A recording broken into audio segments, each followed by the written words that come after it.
uma 10ª parte, essa pessoa pode utilizar esse tipo de dízimo para fazer as festas. As 7 festas descritas na Torá. Então você pode utilizar para realizar as mesmas, ok? Utilizando o dízimo. Como funciona?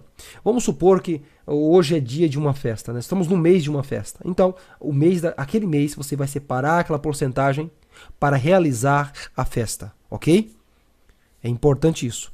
Bom, no próximo estudo, na 3ª parte, eu vou entrar em mais detalhes sobre as festas, como utilizar esse segundo dízimo que está vigente e como utilizá-lo para a realização das festas, ok? Bom, vamos lá. Aos pobres. Unicamente aos pobres. Vamos lá. Em Israel, você tinha pobres, viúvas, né? Órfãos, homens que foram para a guerra e ficaram aleijados, que não podiam trabalhar. E o dízimo para os pobres era como se fosse uma espécie de INSS, uma espécie de ajuda social. Ora, já imaginou aqueles soldados que foram machucados na guerra, que não podem mais trabalhar? Já imaginou a quantidade de idosos dentro de Israel? Porque eles viviam muito tempo, a alimentação era coxa. Então eles tinham uma qualidade de vida ampla, viviam bastante. Agora imagine os pobres, as viúvas, os órfãos. Já imaginou a quantidade de pessoas que ficariam pelas ruas mendigando? Então o eterno Deus, o Criador de todas as coisas, o soberano, ele estipulou, né? ou seja, ele deu os mandamentos a respeito do dízimo para manter os pobres, ou seja, ajuda social, uma espécie de INSS. Outra coisa, para as festas, a realização das festas. Talvez você esteja se perguntando, para que eu vou precisar de 10% só para fazer uma festinha, né? Uma festa. Observe bem, nós, né, não temos dimensão do que era uma festa no passado. As festas, elas eram com dedicação e para isso precisava de recurso e eles utilizavam esse recurso para o mesmo. Então, desses 3 tipos de dízimo que nós observamos aqui, um sistema de dízimo não está vigente. Por quê? Porque não há templo, não há levitas, não há sacerdote, não há expiação de pecados, não há no templo, ou seja, não há um templo que faça expiação de pecados, não há um templo que haja levitas e sacerdotes. Então, para que devolver esse dízimo? Não existe mais, não tem mais função. Ok? No estudo passado eu falei sobre aqueles pastores que dizem que são sacerdotes ou aqueles pseudo-judeus que dizem que são sacerdotes. Não são, ok? Sacerdote tem uma função clara. A conexão entre o homem e Deus. Essa é a função do sacerdote e dos levitas. Ou seja, se dedicarem ao sistema sacerdotal. Isso, unicamente isso.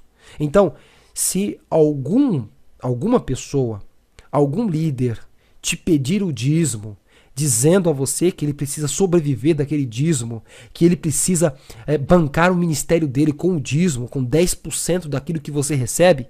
Então, se o líder te pedir, ok? Agora, se você doar para ele, aí é outra coisa. Se você, eu não concordo com o que Eliyahu está ensinando, eu vou continuar dando o dízimo. Aí não é culpa daquela pessoa que está recebendo de você, ok? Mas se ele te pedir, saiba que ele não é uma pessoa 100% honesta. Ou ele desconhece do assunto e cobra por ignorância, ou seja, ele não sabe, ok? Isso pode acontecer. A pessoa não sabe, o líder não sabe, não estudou ao ponto de conhecer a respeito do sistema de dízimos, e continua te pedindo. Ou ele sabe e fica calado, né? E pedindo dízimo. Então, vamos lá. Recapitulando. Você precisa devolver o dízimo hoje? Devolver ou dar, né? Eu escuto muita gente dizendo devolver, outros falam dar. Vamos lá. Você precisa dar o dízimo hoje? Sim. Festas e aos pobres, ok? Então, separe uma porcentagem para os pobres. Ajude os pobres, ok? Alguns dizem que o dízimo aos pobres não está vigente porque esse dízimo era levado aos levitas. Será? Vamos estudar isso mais à frente, ok? Vamos então para as contribuições. Yeshua recebia contribuições? O que você acha? O que você pensa a respeito? Será que Yeshua recebia contribuições? Vamos lá. Primeiro, Yeshua nunca pediu dízimos. Você que está me ouvindo agora, já leu alguma passagem em que Yeshua pede dízimos? Sim ou não? Não, né? Se você nunca viu, nunca leu Yeshua pedindo dízimos, por que pastores e roxim, né, estão pedindo dízimos por aí?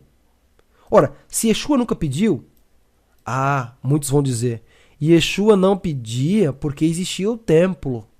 Verdade, está correto. Quem dizer assim está correto. Yeshua não pedia porque tinha o templo, ok? Agora vamos lá. Na falta do templo, tem que pedir dízimo também? Lógico que não, ok? Lógico que não. Era por isso mesmo que Yeshua não pediu o dízimo. Porque o dízimo era para ser levado unicamente no templo, ok?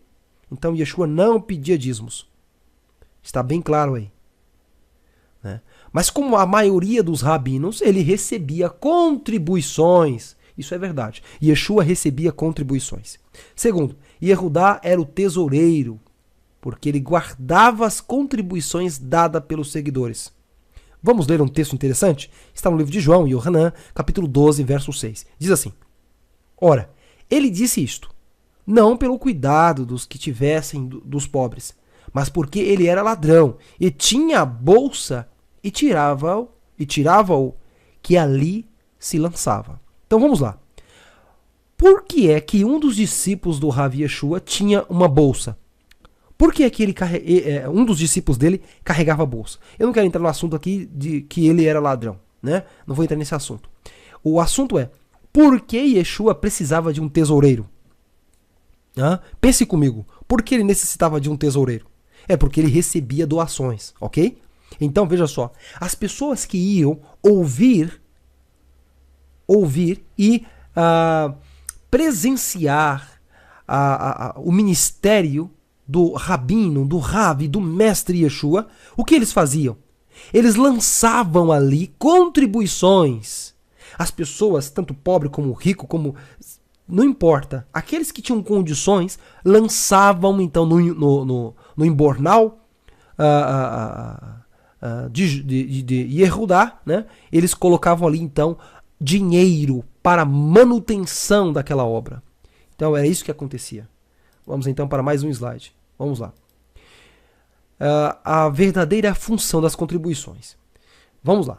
A verdadeira função das contribuições. Para que servem as contribuições? Ok? Vejam só. Contribuição não é o mesmo que dízimo, ok? Porque contribuição você não precisa dar 10%. Contribuição você pode dar 30%, 40%, 50%, pode dar 1%, pode dar 2%. Você pode dar o que desejar à sua alma. Você está contribuindo com o ministério daquela pessoa, ok? Então, não há um preço fixo, ok? Não há 10%, não existe isso. Então, vamos supor que você receba mensalmente R$3.000 de salário. Vamos supor que o teu salário que está me ouvindo agora seja 3.000. Aí você fala assim, não, eu só quero ofertar, eu quero contribuir com R$10. Baruch Hashem, amém, é isto, ok? Isso é contribuição. E você não é forçado a contribuir. Se você não contribuir, não existe essa de devorador que vai comer toda a sua lavoura, que vai acabar com sua vida e que o diabo vai... Não existe isso. Isso é charlatanice, ok? Falácia. Não existe isso. O Eterno não vai pesar a mão sobre você porque você resolveu não contribuir com fulano de tal que está tendo um ministério, ensinando, divulgando a verdade, etc, etc. Se você não quiser contribuir, o problema e a decisão é toda sua. Ok? Então, não se sinta coagido por ninguém para fazer contribuição. A contribuição ela é dada por livre e espontânea vontade. Mas lembrando que quando uma pessoa contribui, ela muito ajuda naquele ministério. Vamos lá. Segunda função, custear viagens e despesas. Desculpa, eu nem falei a primeira, né? Vamos lá. A primeira função, alimentar os pobres durante o ministério. Por que durante o ministério? Eu vou tirar por mim mesmo, ok? Em algumas viagens que eu faço, ou em alguns lugares que eu vou fazer palestras, há necessidade, por exemplo, de você alimentar as pessoas enquanto elas estão ouvindo. Bom, vou falar agora do recente evento. Tivemos um evento recentemente e foi necessário ali alimentar as pessoas que lá estavam. E utilizamos recursos daquelas ofertas, daquelas contribuições que eu recebo. Então, vejam só, quando vou fazer um evento, normalmente recebo contribuições para fazer aquele evento. E o que acontece? Com esses recursos, nós então alimentamos as pessoas que vão para o evento. Outra coisa, segundo, custear viagens, despesas dos que estão no ministério. Não só alimentação, mas também esse custear viagens, né? Eu também colocaria ali outras despesas, não só a viagem, mas outras e outras despesas, por exemplo, aluguel de um espaço ou divulgação na internet, etc, etc. Então, a segunda função é custear viagens e despesas dos que estão no ministério. E vou mostrar um texto aqui que está no livro de João, Yohanan, capítulo 13, versos 29, que diz assim: porque como Yehudá tinha a bolsa, pensavam alguns que Yeshua lhes tinha dito: compra o que nos é necessário para a festa. Observe bem, eles também utilizavam as contribuições para o uso nas festas. Outra coisa, ou que disse alguma coisa aos pobres, ou que desse alguma coisa aos pobres. Então, era tanto usado para o custeio do ministério, quanto para ajudar os pobres, né? Tanto para ajudar os pobres. Vamos para um outro estudo aqui. Vamos lá, um outro slide. Qual a importância das contribuições? Bom, no outro estudo eu falei qual a verdadeira função das contribuições. E nesse eu vou falar qual a importância das contribuições. Bom, eu vou falar da importância. Primeiro, custear quem se dedica em ensinar o próximo. É muito importante a contribuição, seja lá quanto for que a pessoa contribui, mas é muito importante custear. É muito importante uma pessoa se dedicar para ensinar, se dedicar para que outros possam ser beneficiados com isto. Lembrando, a contribuição, ela nunca deve ser forçada, a pessoa nunca deve ser coagida, nunca deve haver promessas, se você doar, você vai receber bênção, o Eterno vai encher você de dinheiro, você vai ficar rico. Tudo isso é marmelada, tudo isso é charlatanice, tudo isso é falácia, isso não existe. Quando você custeia, você faz parte daquela obra. Todos os que contribuem fazem parte da mesma missão exercida pelo líder. Por exemplo, vou dar um exemplo aqui da minha pessoa. Quando uma pessoa contribui de alguma forma com o ministério que eu estou à frente, quando uma pessoa contribui com qualquer recurso, ela também está fazendo parte deste grande trabalho. Quando eu viajo para algum lugar, por exemplo, no mês de dezembro, vamos para Minas Gerais. E quando eu estou indo até lá, por exemplo, a gasolina é custeada, né? A alimentação no meio do caminho é custeada todas pelos irmãos que contribuem, pelas pessoas que contribuem. Então, da mesma forma, você que está me ouvindo, você que contribui, você está fazendo parte desta obra. Você está ajudando. Lembrando, nunca pode ser coagido, nunca pode ser com promessas falsas, nunca pode ser com toma lá da cá, isso não existe. Você contribui se quiser contribuir, ok? Terceira, custear despesas do ministério. Bom, eu creio que já falei aqui no segundo, né?